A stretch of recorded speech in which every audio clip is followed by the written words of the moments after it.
وَلْتَكُن مِّنكُمْ أُمَّةٌ يَدْعُونَ إِلَى الْخَيْرِ وَيَأْمُرُونَ بِالْمَعْرُوفِ وَيَنْهَوْنَ عَنِ الْمُنكَرِ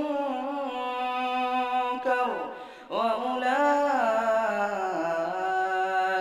هُمُ الْمُفْلِحُونَ. السلام علیکم ورحمۃ اللہ وبرکاتہ.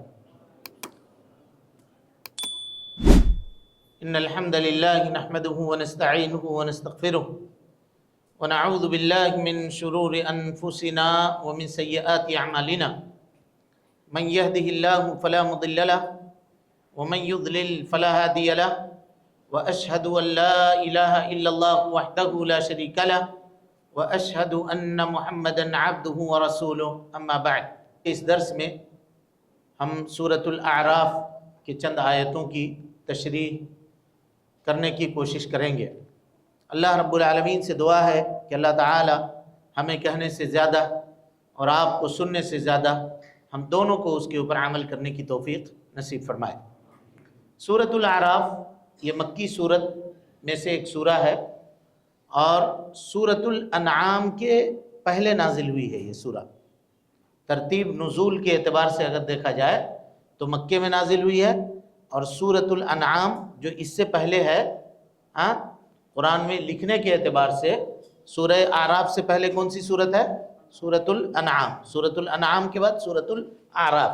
لیکن نزول کے اعتبار سے جب دیکھیے گا تو یہ سورہ جو ہے یہ سورۃ الانعام سے پہلے نازل ہوئی ہے اور اس کے بھی 5 یا 6 آیتیں ایسی ہیں جو مدینے میں نازل ہوئی ہیں. مدینے میں نازل ہوئی ہیں. اس صورت میں اللہ رب العالمین نے توحید کے دلائل کو بیان کیا ہے. توحید کے دلائل کو بیان کیا ہے اور نبی صلی اللہ علیہ وسلم کی اتباع اور پیروی کی تعلیم دی ہے. دیکھیے اور آخرت کے معاملے کو لوگوں کے سامنے واضح کرنے کی کوشش کی ہے کہ آخرت میں انسانوں کے ساتھ کیا معاملہ ہوگا اور کس طرح کے معاملات ان کے ساتھ پیش آئیں گے. اللہ تعالیٰ فرماتا ہے الف لام میم صاد. یہ حروف مقطعات ہیں. ان کے معانی اللہ رب العالمین کے علاوہ کوئی نہیں جانتا. کچھ لوگ کہتے ہیں کہ نہیں اس کے کچھ معنی ہیں اس کے کچھ معنی ہیں لیکن اس کا کوئی معنی نہیں ہے. اب ہم کہیں آپ سے اے بی سی ڈی تو کیا اس کا کوئی معنی ہوگا؟ کوئی معنی نہیں ہے. بے تکلف اس میں کرنے کی کوئی ضرورت نہیں ہے. سیدھے کہے. پھر کئی مرتبہ ہم آپ کے سامنے یہ بات کہہ چکے ہیں کہ پھر کہے کہ تو اس کو کیوں نازل کیا اللہ نے؟ تو کہیے گا کہ اللہ کے قرآن مجید کے نزول کا 2 مقصد ہے. ایک اس کے اوپر ایمان لانا ہے تو ہم چاہے اس کے معانی اور مطلب کو سمجھے یا نہ سمجھے ہم کو یہ ایمان لانا ہے کہ الف لام میم صاد الف لام را اور اس طرح سے کاف ہا یا عین صاد ہا میم عین سین قاف اس طرح کی جو حروف مقطعات ہیں یہ سب کے سب کیا ہیں؟ منزل من اللہ ہیں. اللہ رب العالمین کی جانب سے نازل کردہ حروف ہیں اور قرآن مجید کے اندر یہ موجود ہیں. سمجھ گئے؟ اللہ تعالیٰ کہتا ہے کتاب انزل الیک. کتاب سے مراد کتاب انزل الیک. اے اللہ کے نبی صلی اللہ علیہ وسلم یہ کتاب ہم نے آپ کے اوپر نازل کی ہے. کتاب سے کیا مراد؟ قرآن مجید. عام طور پہ یہی ہم لوگ سمجھتے ہیں کہ کتاب سے مراد کیا ہے؟ قرآن مجید. لیکن یہ قاعدہ جانیے کہ اگر سورہ کے شروع میں کتاب کا لفظ ہو تو اس سے مراد وہ سورت ہوتی ہے. کیا مراد ہوتی ہے؟ وہ سورت ہوتی ہے. قرآن مجید کا ہر سورہ ایک کتاب ہے. اگر آپ سے پوچھا جائے کہ پورے قرآن میں کتنا کتاب ہے تو کیا کہیے گا؟ کتنا؟ 114 کتاب ہے. دلیل اس کی کیا ہے؟ سورہ بینہ آئی ہے سورہ قیامہ میں یا بینہ میں اللہ رب العالمین کہتا ہے فیہا کتب قیمہ. قرآن مجید کے اندر کیا ہے؟ مضبوط کتابیں ہیں. وہ کتابوں سے مراد کیا ہے؟ کتاب کی جمع کیا ہے؟ کتب. اور کتب یہی 114 کتاب ہیں. یعنی سورہ بقرہ ایک کتاب ہے, سورہ آل عمران ایک کتاب ہے, سورہ نساء ایک کتاب ہے, اسی طرح سورۃ الاعراف ایک کتاب ہے. اللہ تعالیٰ کہتا ہے کتاب انزل الیک. یہ کتاب یہ سورہ اللہ کے نبی صلی اللہ علیہ وسلم ہم نے آپ کے اوپر نازل کیا. فلا یکن فی صدرک حرج منہ لتنذر بہ وذکریٰ للمؤمنین. اللہ کے نبی صلی اللہ علیہ وسلم اس سلسلے میں آپ کے دل میں کوئی حرج نہیں ہونا چاہیے. آپ اس کے ذریعے سے لوگوں کو ڈرائیں. اور مومنین کے لیے یہ کتاب کیا ہے؟ نصیحت ہے. اس کے اندر جو آیتیں بیان کی گئی ہیں یہ نصیحت ہے. اس کے بعد اللہ تعالیٰ کہتا ہے اتبعوا ما انزل الیکم من ربکم، اے لوگو تمہارے رب کے جانب سے جو چیز نازل کی گئی ہے تم اس کی پیروی کرو، اس کی اتباع کرو. ولا تتبعوا من دونه اولیاء، اور اس کے علاوہ کسی کو ولی بنا کر کے اس کی اتباع اور پیروی نہ کرو. تقلید شخصی کا یہ آیت پورے طور پہ رد کرتی ہے. جو لوگ یہ کہتے ہیں نا کہ اگر آپ کو حق ماننا ہے یا حق کے اوپر عمل کرنا ہے تو چاروں اماموں میں سے کسی ایک امام کی اتباع آپ کو کرنی پڑے گی، کسی ایک امام کی پیروی آپ کو کرنی پڑے گی. تو کہا ٹھیک ہے چلیے ہم کریں گے کسی ایک امام کی پیروی اگر حق اسی پہ، جبکہ ایسا نہیں ہے. جدلاً چلیے بالفرض اگر ہم اس کو تسلیم بھی کرتے ہیں تو کس کو؟ تو کہتے ہیں امام اعظم جس کو وہ سمجھتے ہیں حضرت ابو حنیفہ رحمۃ اللہ علیہ کا، ان کی پیروی کرو. ٹھیک. امام ابو حنیفہ رحمۃ اللہ علیہ کے مذہب میں دو شاگرد ہوئے شروع میں. دیکھیے مسائل کہاں پیدا ہوتے ہیں. امام محمد بن حسن الشیبانی، دوسرے شاگرد ہیں ابو یوسف، دونوں کے مسائل الگ الگ ہیں. تو ان دونوں میں سے کس کے مسئلے کی پیروی کریں گے؟ پھر اس کے بعد مختلف زمانے میں مختلف طریقے بنتے گئے. قادری سلسلہ بنا، چشتی سلسلہ بنا، سہروردی سلسلہ بنا، جیلانی سلسلہ بنا، اور رضائی سلسلہ بنا. اور اس طرح سے یہ سلسلے الگ الگ الگ الگ گروہوں میں گروپ میں بٹتے چلے گئے. تو کوئی آدمی یہ بتائے کہ ہم کس کی پیروی کریں تب ہمیں نجات ملے گی، کس فکر کو مانیں تو ہمیں نجات ملے گی. نجات اسی راستے کے اوپر ہے جس راستے پر صحابہ کرام رضوان اللہ علیہ مجمعین چلا کرتے تھے. اللہ تعالیٰ کی کتاب اور جناب محمد رسول اللہ صلی اللہ علیہ وسلم کی سنت. اللہ رب العالمین نے واضح طور پر اس آیت میں یہ بیان کر دیا اتبعوا ما انزل الیکم من ربکم، اللہ کے جانب سے جو تمہارے اوپر نازل کی گئی ہے. کیا نازل کیا گیا اللہ کی جانب سے؟ قرآن مجید، اور اس کا بیان اللہ کے نبی جناب محمد رسول اللہ صلی اللہ علیہ وسلم کے احادیث کا، اسی کی پیروی کرو. اس کے علاوہ تم اولیاء مت بناؤ، اولیاء نہ بناؤ. کسی نے دین میں بہت خدمت کیا ہے، اس کا یہ مطلب نہیں ہے کہ اس کا قول دین کے اندر قابل قبول ہے. ہاں ائمہ کا احترام ہے، علماء کا احترام ہے، اور اسی طرح سے فقہاء اور محدثین کا احترام ہم کرتے ہیں. ان کی وہ بات جو کتاب و سنت کے موافق ہو ہم اس کو قبول کرتے ہیں، اور ان کی وہ بات جو کتاب و سنت کے مخالف ہو چاہے وہ کوئی بھی کیوں نہ ہو ہم ان کی بات کیا کرتے ہیں؟ نہیں مانتے. یہی منہج ہے اور یہی اصل ہے. اس کے اوپر انسان کو چاہیے کہ وہ مضبوطی سے قائم رہے. نجات کا یہی طریقہ ہے، وہ طریقہ جس کو اختیار کر کے صحابہ کرام رضوان اللہ علیہ مجمعین نجات پائے. ہمارے لیے کوئی دوسرا طریقہ نجات پا کا نہیں ہو سکتا ہے. اس کے اوپر پورا یقین انسان کو ہونا چاہیے. اللہ تعالیٰ کہتا ہے قلیلا ما تذکرون، تم بہت کم نصیحت پکڑتے ہو، بہت کم نصیحت پکڑتے ہو. اس کے بعد اللہ کہتا ہے نبیوں کا مکہ والوں نے انکار کیا تھا تو اللہ کہہ رہا ہے وَكَمْ مِنْ قَرْيَةٍ أَهْلَكْنَاهَا، تم اس نبی کا انکار کر رہے ہو، اپنے سابقہ امتوں کو ذرا دیکھو، کتنی بستیاں ایسی تھیں جن کو ہم نے ہلاک کر دیا. فَجَاءَهَا بَأْسُنَا بَيَاتًا أَوْ هُمْ قَائِلُونَ، رات کے وقت میں یا غفلت کے وقت میں جب وہ قیلولہ کر رہے تھے اللہ رب العالمین کا عذاب ان کے اوپر آیا. عذاب الہی جب آتا ہے تو یہ اللہ تعالیٰ کی سنت ہے کہ انسانوں کو غفلت میں پکڑا جاتا ہے. سمجھ رہے ہیں؟ دنیا میں لوگ یہ سمجھتے ہیں کہ اللہ اگر ہم سے ناراض ہے تو ہمیں مال کیوں دے رہا ہے، ہمیں دولت کیوں دے رہا ہے. لوگ یہ فیصلہ کرتے ہیں، یہ کہتے ہیں ہمیں خوشی کیوں مل رہی ہے، اللہ تعالیٰ ہم کو پکڑتا کیوں نہیں ہے. نعوذ باللہ من ذالک، لوگ یہ کہتے ہیں. حالانکہ یہ اللہ تعالیٰ کے جانب سے بہت بڑی آزمائش ہے. اللہ فرماتا ہے فَلَمَّا نَسُوا مَا ذُكِّرُوا بِهِ، جس چیز کی نصیحت ان کو کی جا رہی تھی انہوں نے جب اس کو بھلا دیا فَتَحْنَا عَلَيْهِمْ أَبْوَابَ كُلَّ شَيْءٍ، ہم نے آسمان و زمین کے دروازے ان کے لیے کھول دیے، روزی کی، مال اور دولت کی ریل پیل کر دی. جس کو پکڑتے تھے وہاں دولت، سونا چاندی جواہرات.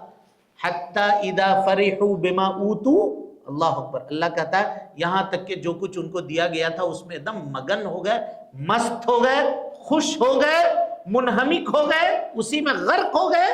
اخذناہم بغتتن, اچانک ہم نے پکڑا, اچانک پکڑا. اور جب پکڑا اچانک تو اس کے بعد پھر چھٹکارے کی کوئی راہ اور کوئی سبیل اور کوئی راستہ نہیں ہو سکتا. اب اگر آدمی یہ سوچ رہا ہے کہ ہم گناہ پہ گناہ کیے جا رہے ہیں اور اللہ رب العالمین ہم کو نعمت پہ نعمت سے نوازا جا رہا ہے, تو یہ نہ سمجھے کہ اللہ اس سے خوش ہے. وہ یہ سمجھے کہ اللہ اس کو چاہتا ہے کہ اس کے پاپ کا گھڑا بھر جائے پورے طور پہ, تب جا کر کے اس کو گردن سے پکڑ لیں تو پھر وہ ہلنے کی طاقت تک نہ رکھے اور پھر اس کے بعد وہ ختم ہو جائے. اللہ کہتا ہے فما کان دعواہم, جب ان بستیوں کے اوپر ہمارا عذاب آیا تو اس وقت وہ خود اقرار کرنے لگے. کیا کہنے لگے؟ انا کننا ظالمین, ہم ہی ظالم تھے جی, اس وجہ سے اللہ رب العالمین کا عذاب ہمارے پاس آیا. جب عذاب دیکھ کر کے اقرار کرے گا تو اس سے کیا فائدہ؟ اس سے پہلے چاہیے تھا نا, اللہ نے زندگی میں یہ موقع دیا ہے, رمضان دیا ہے, تو بیٹھ کر کے روتا, گڑ گڑاتا, اپنے گناہوں سے معافی مانگتا کہ اللہ غلطی ہو گئی, معاف کر دیجئے, اے اللہ کبھی اب گناہ نہیں کریں گے, توبہ کرتا. عذاب دیکھ لیا, جب زلزلے کے جھٹکے محسوس ہونے لگے, بیماری کے ذریعے سے لوگ مرنے لگے, ساری چیزوں کو دیکھ لیا ڈوبتے ہوئے اور عذاب کے شکلوں کو دیکھ لیا, تو اب کہہ رہا ہے کہ ہم گنہگار تھے. تو اب کر کے کیا فائدہ؟ فرعون بھی جب ڈوب رہا تھا تو ایمان لایا نہیں لایا؟ کل کی آیت کے اندر تلاوت کیا حافظ صاحب نے, حتی اذا ادرکہ الغرق, جب ڈوبنے لگا فرعون تو کہا کہ اب میں ایمان لاتا ہوں. اللہ تعالیٰ کہتا آلان, اب فرعون اب کتنا تم کو ڈرایا, کتنا تم کو نشانی نہیں دکھائی, لیکن نہیں مانے. اور اب جب یہاں ڈوبنے لگے تو یہ جبرائیل امین کہتے ہیں کہ سمندر کے نیچے سے کیچڑ نکال کے اس کے منہ میں ٹھوستا تھا, میں ڈالتا تھا کہ کہیں ایسا نہ ہو جائے کہ گڑ گڑائے اور روئے اور اللہ رب العالمین کو اس کے اوپر رحم آ جائے. ہاں, اور اس کے بعد وہ ڈوبا کہا فَالْيَوْمَ نُنَجِّيكَ بِبَدَنِكَ لِتَكُونَ لِمَنْ خَلْفَكَ آیَةً, کہ تم کو سمندر بھی پناہ نہیں دے گی اور تمہارے جسم کو ہم بعد میں آنے والے لوگوں کے لیے عبرت بنا کر کے رکھ دیں گے. اب یہ الگ مسئلہ ہے کہ مصر کے میوزیم میں جو ممی جو پڑی ہوئی ہے لاش, وہ فرعون کی لاش ہے حقیقی یا نہیں ہے. انشاءاللہ جب سورہ یونس کی تفسیر کریں گے تو وہاں اس کی وضاحت ہم آپ کے سامنے کریں گے اور علماء کے اقوال کا تذکرہ کریں گے. ابھی جو ہم لوگ پڑھ رہے ہیں اس کو دیکھیے.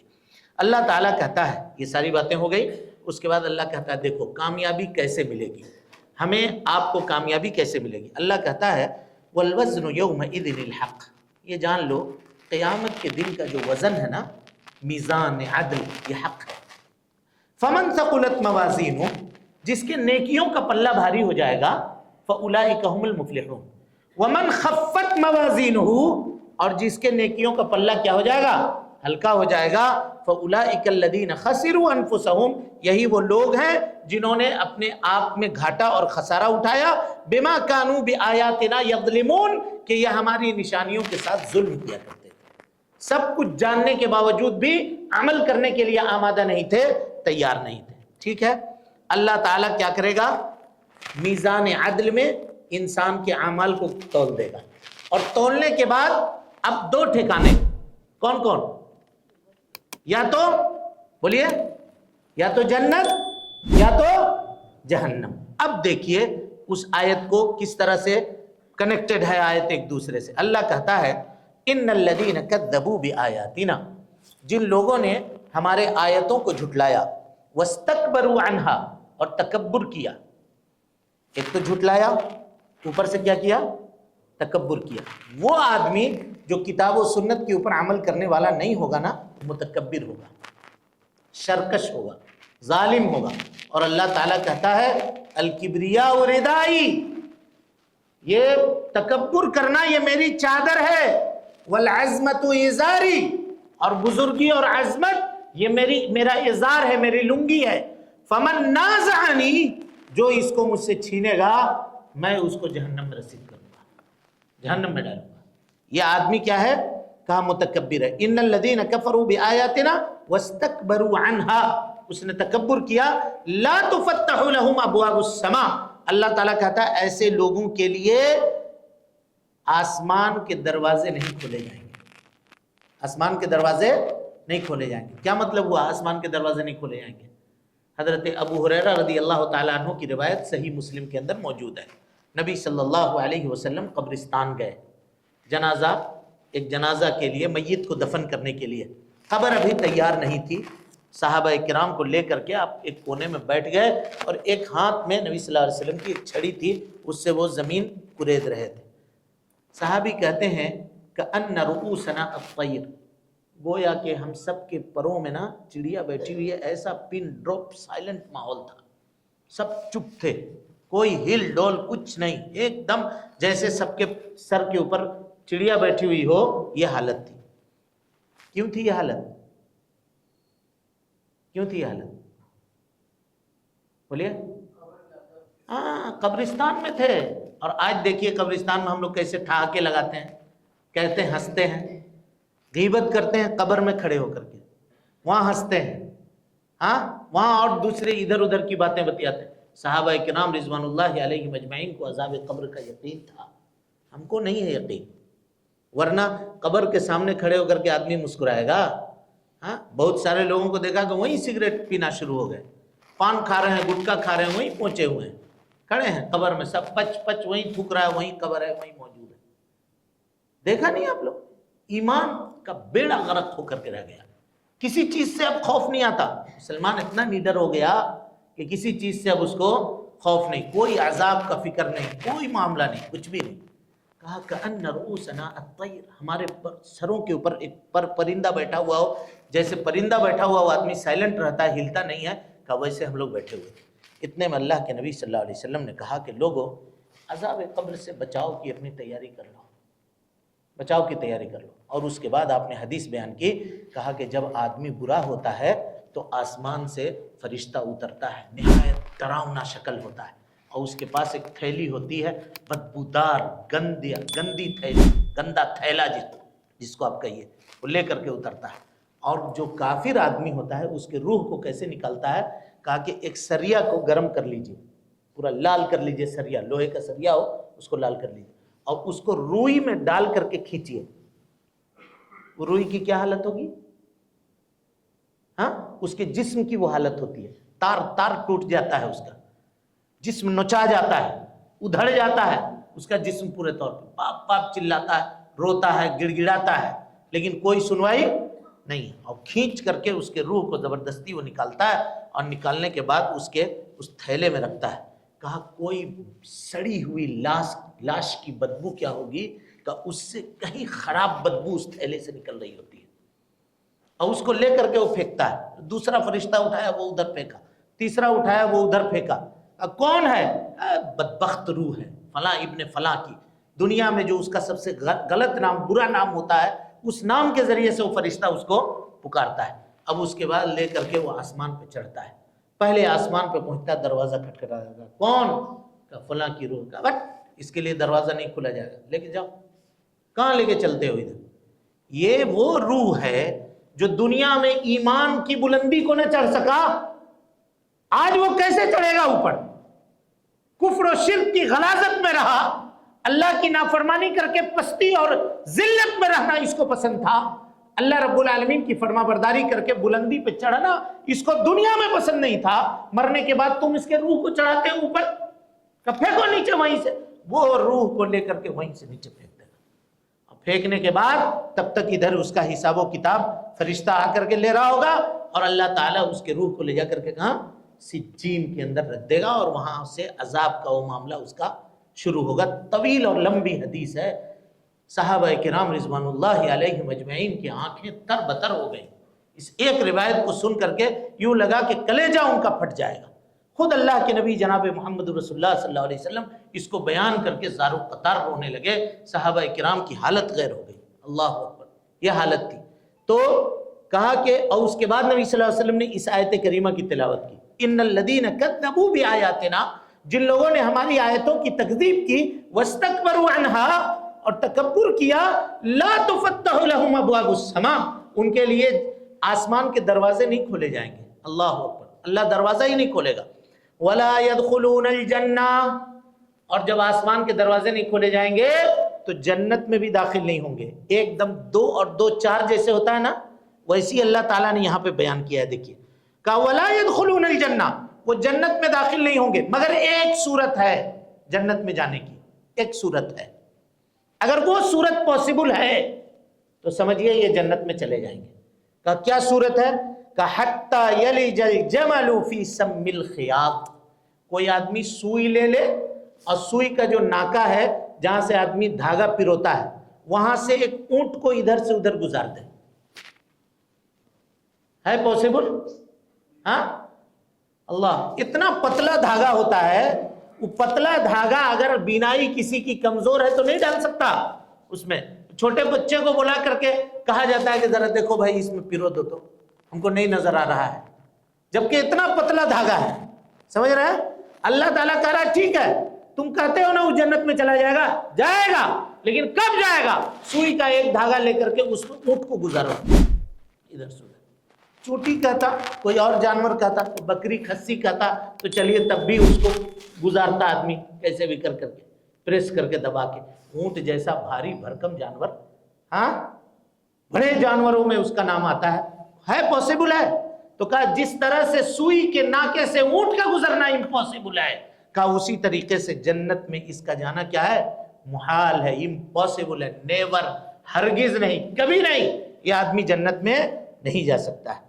وَكَذَلِكَ نَجْزِي الْمُجْرِمِينَ، اللہ کہتا ہے ہم مجرموں کو ایسے ہی بدلہ دیتے ہیں، مجرموں کو ہم ایسے ہی بدلہ دیتے ہیں.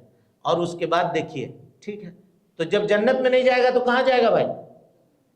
کہاں جائے گا؟ جہنم جائے گا. تو جہنم میں اس کے لیے معاملہ کیا ہوگا؟ دیکھیے دنیا کے قید خانے میں جب آدمی جاتا ہے تو سب سے پہلے اس کو کیا کرتے ہیں؟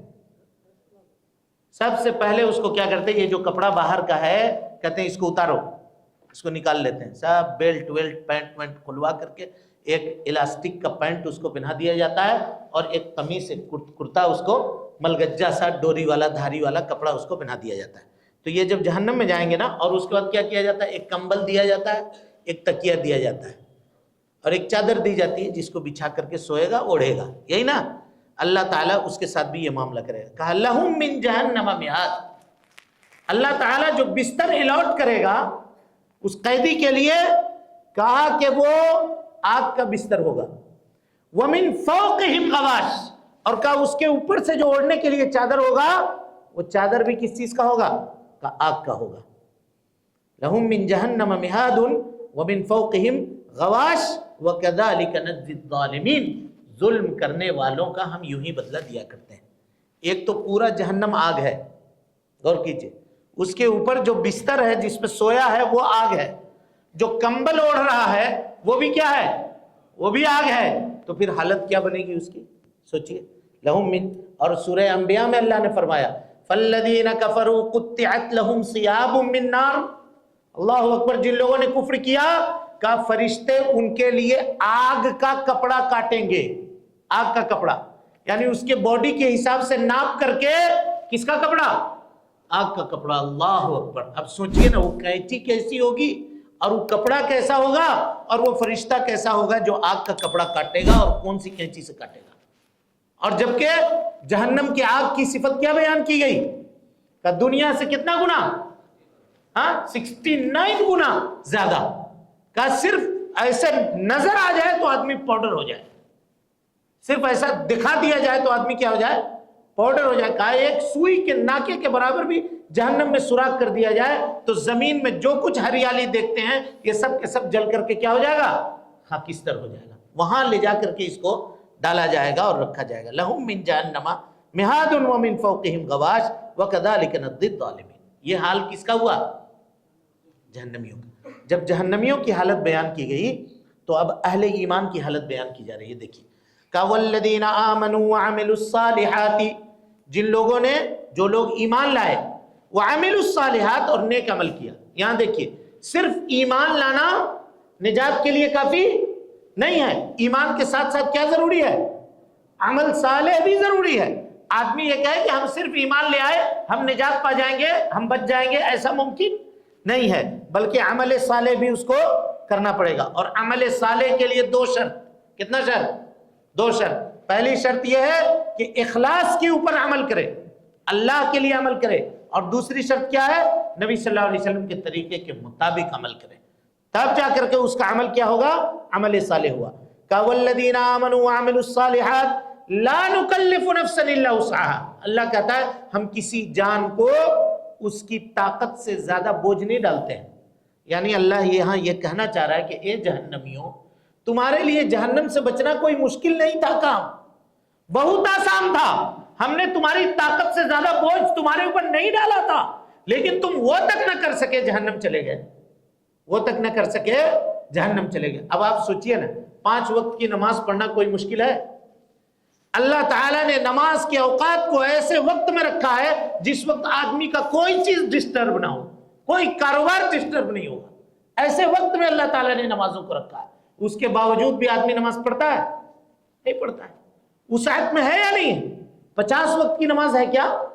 5 وقت کی نماز ہے، لیکن 5 وقت کی نماز طاقت رکھنے کے باوجود آدمی مسجد میں آ کر کے نہیں پڑھتا ہے، نہیں پڑھتا ہے۔ ہم نے کہا تھا نا کہ کتنے ایسے مسلمان تھے بھائی، 29 کا روزہ ہونے والا تھا نا، شعبان کا چاند، رمضان کا چاند جو ہے وہ دکھنے والا تھا ایک دن پہلے، بہت سارے لوگ تیار تھے، چاند نہیں ہوئی تو عشاء کی نماز پڑھنے کے لیے نہیں آئے، لوگ نہیں آئے، اور دوسرے دن پتہ چل گیا کہ آج چاند ہو گیا تو پھر مسجد بھر گئی۔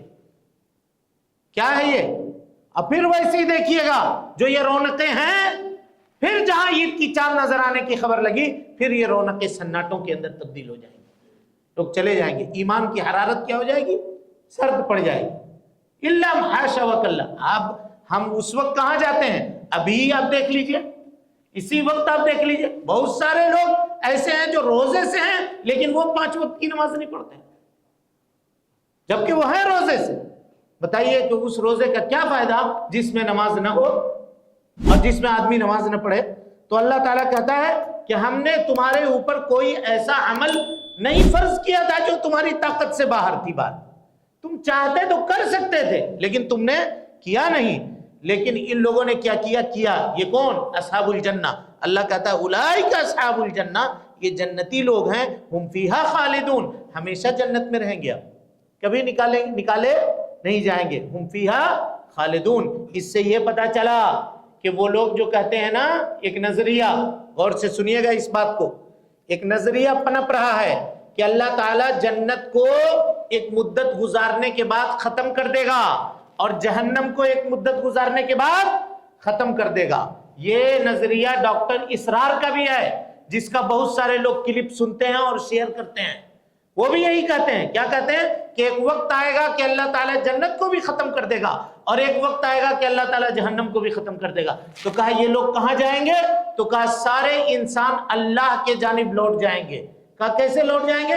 کہا اللہ تعالیٰ نے کن کہہ کے انسان کو بنایا تھا، یہ کلمہ اللہ سے نکلا تھا اور یہ کلمہ اللہ کی طرف چلا جائے گا۔ یہ وحدت الوجود کا عقیدہ ہے میرے بھائیو، کفریہ عقیدہ ہے، شرکیہ عقیدہ ہے، یہ وہ عقیدہ ہے، یہ وہ عقیدہ ہے، آپ جان لیجئے، جو فرعون کا بھی نہیں تھا، فرعون کا بھی نہیں تھا وہ عقیدہ، جس کو بعد میں ان لوگوں نے، صوفیوں نے وحدت الوجود کے عقیدے کے نام پہ پیدا کیا۔ ہم تمہارے مانیں گے یا اللہ کی مانیں گے؟ اللہ تعالیٰ کہتا ہم فیہا خالدون، اور جہنم کے بارے میں کیا کہا؟ ہم فیہا خالدون، وہ بھی ہمیشہ رہے گا اور یہ بھی ہمیشہ رہے گا، کبھی یہاں سے نکالے نہیں جائیں گے، ہمیشہ کا معاملہ ہوگا۔ اور لاجک بھی یہی کہتی ہے بھائی، لاجک بھی یہی۔ ایک آدمی 50 مرڈر کیا ہے، اب سنیے بات کو، ایک آدمی نے 50 مرڈر کیا ہے، اس کو کتنا مرتبہ پھانسی ہوگی؟ اگر ہوگی تو ایک بار ہوگی، تو باقی 49 لوگوں کا زندگی تو اس کو ایک ہی ملی ہے۔ یہ اس بات کے اوپر یہ ضرورت ہے کہ اس کو اتنی طویل عمر دی جائے کہ وہ 50 لوگوں کا جو مجرم ہے وہ ان پورے مجرموں کا جرم اس کو لینا پڑے۔ اس لیے تو اللہ نے جہنم بنایا ہے کہ وہاں اتنا اس کو جلائے گا۔ سمجھ میں آ رہی بات یا نہیں آ رہی؟ جی، اور اگر مشرک ہے تو ہمیشہ جہنم میں رہے گا، کبھی بھی جہنم سے وہ نکالا نہیں جائے گا، اور اگر جنتی ہے تو جنت سے بھی نہیں نکالا جائے گا۔ بس تھوڑا سا کہہ کے آیت کو ختم کرتے ہیں۔ اللہ تعالیٰ کہتا ہے وَنَزَعْنَا مَا فِي صُدُورِهِم مِّن غِلٍّ تَجْرِي مِن تَحْتِهِمُ الْأَنْهَارُ، جن کو اللہ تعالیٰ جنت میں داخل کرے گا نا، ان کے دلوں سے جو ہے کینہ، کپٹ، بغض، حسد، عداوت سب کو نکال دے گا۔ یہ بغض حسد کون سی ہوگی؟ تو علماء نے اس کے 2 معنی بیان کیے ہیں۔ ایک معنی یہ ہے کہ دنیا میں جیسے ہم ہیں آپ ہیں، ہوتا ہے کسی معاملے میں ہم میں آپ میں کوئی مسئلہ رہا، تو کل جب جنت میں وہاں ملاقات ہوگی تو کہا کہ اس نے ہم کو دنیا میں ایسا کہا تھا، تو تھوڑا بہت کچھ آدمی کے اندر معاملہ رہے گا، تو اللہ کہتا ہے کہ اس کو بھی اللہ تعالیٰ بھلوا دے گا۔ مفسرین کہتے ہیں کہ یہ بھی بھلا دے گا، یہ یاد رہے گا کہ یہ فلاں ہے، یاد رہے گا، لیکن اس نے میرے ساتھ کیا تھا اور میں نے اس کے ساتھ کیا تھا، یہ کیا ہوگا؟ یہ اس کو یاد نہیں رہے گا۔ اور دوسرا معنی یہ ہے کہ جنت میں درجات ہوں گے، ایک کیٹیگری، دوسری کیٹیگری، تیسری کیٹیگری، چوتھی کیٹیگری۔ تو دنیا میں جیسے آدمی، نیچے والا آدمی اپنے سے بڑے والے آدمی سے تھوڑا بہت کچھ رکھتا ہے کہ نہیں رکھتا ہے؟ ہاں، فطرت ہے بھائی، کوئی اگر جتنا بھی انکار کر دے اس کو مانا نہیں جا سکتا ہے، فطرت ہے، فطرت کے اندر یہ چیز ہے، معاملہ کچھ نہ کچھ رکھتا ہے، معاملہ تھوڑا بہت۔ تو یہ جو معاملات ہیں اللہ رب العالمین جنت میں یہ رکھے گا ہی، بلکہ آپ جانتے ہیں سب سے نچلے درجے کا جو جنتی ہوگا اللہ تعالیٰ اس کو بلائے گا، اس کو بلا کے کہے گا کہ ایسا ہے کہ ہم کیا کرتے ہیں، آپ اتنے دن سے اس بلڈنگ میں رہ رہے ہیں نا، ایک کام کیجئے، اس کو خالی کر دیجئے، اس سے اچھی کیٹیگری کی بلڈنگ آپ کو ہم دے رہے ہیں، یہ ڈیلکس ہے نا، سپر ڈیلکس آپ کو دے رہے ہیں، لے لیجئے۔ کہا نا ہم کو ضرورت نہیں، کہا اس سے اچھی دے رہے ہیں، کہا نہیں یہی میرے لیے ٹھیک ہے۔ اسی کو اللہ نے بیان کیا، لا یبغون عنہا حولا، جنت میں تحویلی مکان بھی نہیں چاہیں گے، آفر دے گا اللہ تعالیٰ بدل دو۔ اور دنیا میں اگر کوئی ہے 2 BHK فلیٹ میں کوئی رہ رہا ہے تو کہے گا بھائی تم کو 3 BHK دے رہے ہیں، اسی قیمت پہ دے رہے ہیں، اچھا دے رہے ہیں، ہاں بھائی دو، جلدی دو، چلیں گے ہم، بولتا ہے کہ نہیں بولتا ہے؟ لیکن جنت میں اللہ کہے گا کہ آؤ بدل دیتے ہیں، کہا نا ہم یہی خوش ہیں، ہمارے یہی ٹھیک ہے، ہم ہی سب سے، یعنی ہر آدمی کو جو نعمت ملے گی اس کو سمجھے گا کہ ہم کو ہی سب سے زیادہ نعمت ملی ہے، ہم سے زیادہ کسی کو کوئی نعمت ملی ہی نہیں ہے۔ اللہ اکبر، اللہ اکبر۔ کہا وَنَزَعْنَا مَا فِي صُدُورِهِمْ مِنْ غِلٍّ تَجْرِي مِنْ تَحْتِهِمُ الْأَنْهَارُ وَقَالُوا الْحَمْدُ لِلَّهِ الَّذِي هَدَانَا لِهَذَا۔ جنتی کہیں گے تمام تعریف اللہ کے لیے ہے جس نے ہم کو ہدایت دی۔ کس چیز کی ہدایت؟ اللہ اکبر۔ مفسرین نے یہاں ہدایت کے 2 معنی بیان کیے، کہ دنیا میں صراط مستقیم کی ہدایت دی، اور آخرت میں، اللہ اکبر، آخرت میں جنت کے گھر کی ہدایت دی۔ کس کی ہدایت؟ اللہ تعالیٰ کے فرشتے لے جا کے گیٹ میں چھوڑیں گے، اور کس کی بلڈنگ کون سی ہے سیدھا چل کے چلا جائے گا۔ نبی صلی اللہ علیہ وسلم نے بیان فرمایا ہے کہ دنیا میں تم اپنا گھر بھول جاؤ گے۔ کبھی آدمی ہوتا ہے رات کو بس اسٹینڈ سے اترا، نیند میں ہے، تو اترنے کا ہے ادھر تو اتر گیا ادھر، ہوتا ہے نہیں ہوتا ہے؟ پھر پتا چلا گیا یہاں کہاں چلے آئے، ہمارا گھر تو ادھر ہے۔ لیکن جنت میں سیدھا جائے گا، چلے گا تو کہاں جا کے رکے گا؟ اپنی بلڈنگ کے نیچے رکے گا، یہی اس کی بلڈنگ۔ یہ ہدایت دے گا کون؟ اللہ رب العالمین۔ کہ وقالوا الحمد للہ الذی ہدانا لہذا وما كنا لنهتدی لولا ان ہدانا اللہ۔ اور اگر اللہ تعالی ہم کو ہدایت نہیں دیتا تو ہم ہدایت نہیں، وہ یہ کہیں گے کہ اس میں ہمارا کوئی کمال نہیں ہے، اللہ تعالیٰ کا فضل اور اس کا توفیق ہے کہ اس نے ہم کو ہدایت دیا۔ لقد جاءت رسل ربنا بالحق، اللہ کے رسول جو ہیں حق لے کر کے آئے تھے۔ وَنُودُوا أَن تِلْكُمُ الْجَنَّةُ أُورِثْتُمُوهَا بِمَا كُنتُمْ تَعْمَلُونَ۔ یہ بات ہوتی رہے گی کہ کوئی پکارنے والا پکارے گا کہ یہی تو جنت ہے جس کا ہم نے تم کو وارث بنایا ہے، وارث بنایا ہے، بِمَا كُنتُمْ تَعْمَلُونَ، جو عمل تم دنیا کے اندر کیا کرتے تھے۔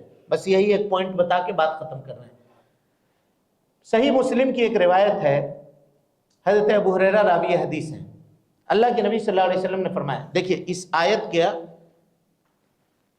آیت کے سلسلے میں جو حدیث صحیح مسلم کی ابھی ہم بیان کر رہے ہیں، اہل قرآن جو ہے اس حدیث کا انکار کرتے ہیں۔ وہ حدیث کیا ہے؟ دیکھیے نبی صلی اللہ علیہ وسلم نے فرمایا کہ لوگوں عمل کرو، لیکن یہ جان لو کہ تم میں کا کوئی بھی آدمی اپنے عمل کی بنیاد پہ جنت میں نہیں جائے گا۔ آپ لوگوں نے سنا ہے نا حدیث، کئی مرتبہ سنا ہوگا، اپنے عمل کی بنیاد پہ نہیں جائے گا۔ صحابہ نے پوچھا ولا انت یا رسول اللہ، آپ بھی نہیں جائیں گے کیا؟ کہا کہ نہیں ہم بھی نہیں جائیں گے، الا ان یتغمدنی اللہ برحمتہ، مگر یہ کہ اللہ تعالیٰ اپنی رحمت میں ہم کو ڈھانک لے گا اور میرا بیڑا کیا ہو جائے گا؟ پار ہو جائے گا۔ اللہ تعالیٰ میرا، آپ کا، ہم سب کے والدین کا، ہم سب کے رشتہ داروں کا، پورے دنیا کے مومنوں کا، مسلمانوں کا بیڑا اپنی رحمت سے اللہ رب العالمین پار کروا دے۔ ہاں، تو وہاں نبی صلی اللہ علیہ وسلم نے کیا کہا؟ عمل سے کوئی بھی آدمی جنت میں نہیں جائے گا۔ اور یہاں اللہ تعالیٰ کہتا ہے تلک الجنہ ونودوا ان تلکم الجنۃ اورثتموها بما کنتم تعملون، جو عمل تم کیا کرتے تھے اس کے بدلے میں ہم نے آپ کو جنت دیا ہے۔ تو وہ لوگ کہتے ہیں، دفلی بجاتے ہیں، کہتے ہیں کہ دیکھو ٹکرا گئی نا حدیث قرآن سے، اسی لیے ہم کہتے ہیں کہ حدیث کو نہیں مانو۔ تب کیا جواب دیجیے گا؟ کیا جواب دیجیے گا اس کا؟ کوئی آ کر کے منکر حدیث کہے کہ دیکھو قرآن میں اور حدیث میں ٹکراؤ ہے، مسلم کی روایت ہے ٹکرا گئی، ضعیف بھی نہیں کہہ سکتے ہو، اسی لیے تو نہیں مانیں گے، وہ کہہ دیں گے، کیا کہیے گا؟ کہیے گا تم نہ سمجھ ہو، تم نے نہ قرآن سمجھا نہ تم نے حدیث سمجھا۔ ارے بھائی ابھی ہم لوگ کہیں نا کہ جنت میں درجات ہوں گے، ہوں گے نہیں ہوں گے؟ تو یہ درجات جو تقسیم ہوگا یہ عملوں کی بنیاد پر ہوگا۔ کس کو فرسٹ فلور، کس کو سیکنڈ فلور، کس کو تھرڈ فلور، یہ کون دے گا؟ عمل کی بنیاد پر۔ اور جنت میں داخلہ جو ہوگا، انٹری جو ہوگی، گیٹ پاس جو لگے گا، وہ اللہ کی رحمت ہوگی، اللہ کی رحمت سے گیٹ پاس ملے گا۔ سمجھ رہے ہیں بات کو؟ اور جب اندر چلا جائے گا تو عمل کی کیٹیگری دیکھی جائے گی، کتنا عمل تھا تمہارا، یہ عمل تھا، یہ عمل تھا، روزے دار تھا، کہاں روزے دار تھا، ادھر آؤ، ریان سے جاؤ، ادھر سے جاؤ، نماز پڑھنے والا تھا، ایک دم تہجد گزار تھا، سب تھا، کہا ادھر آؤ، باب الصلاۃ سے گزرو، تم فلاں سے گزرو، تم فلاں سے گزرو، 8 دروازے پر فرشتے ہوں گے، ہر دروازے پر فرشتہ بلا رہا ہو، اے نمازی، سب نمازی لوگ ادھر لائن لگاؤ جی، اے روزے دار لوگ ادھر کھڑے ہو جاؤ جی، یہ کھڑے ہو جاؤ۔ ابو بکر صدیق نے پوچھا اللہ کے رسول کوئی ایسا بھی ہوگا جو 8 دروازے سے جس کو بلائے گا؟ کہا آپ ہوں گے، 8 دروازوں سے آپ کو جنت میں داخلہ ملے گا۔ اللہ اکبر! اب سوچئے کیا منظر ہوگا اس وقت، اور وہ دروازے کتنے بڑے ہوں گے اور اس کے معاملات کیسے ہوں گے، اس کے اوپر آپ غور کیجئے۔ انشاءاللہ درس ابھی باقی ہے، پھر ہم کل اس کی مزید وضاحت آپ کے سامنے کریں گے۔ رب العالمین سے دعا ہے کہ اللہ تعالی ہمیں اور آپ کو حسن عمل کی توفیق دے، ہم سب کی اصلاح فرمائے، نیکیوں کو قبول کرے، سیئات سے درگزر فرمائے، جب تک زندہ رکھے دین اسلام پہ زندہ رکھے، اور جب اٹھائے ایمان پہ اٹھائے۔ آمین وآخر دعوانا ان الحمدللہ رب العالمین۔ محترم سامعین و ناظرین، آپ تمام حضرات سے گزارش ہے کہ مرکزی جامع مسجد کے خطبات اور دروس کو اگر آپ سننا چاہتے ہیں تو اس چینل کو آپ لائک کریں، اس کو سبسکرائب کریں اور اس کو لوگوں تک پھیلانے کی کوشش کریں۔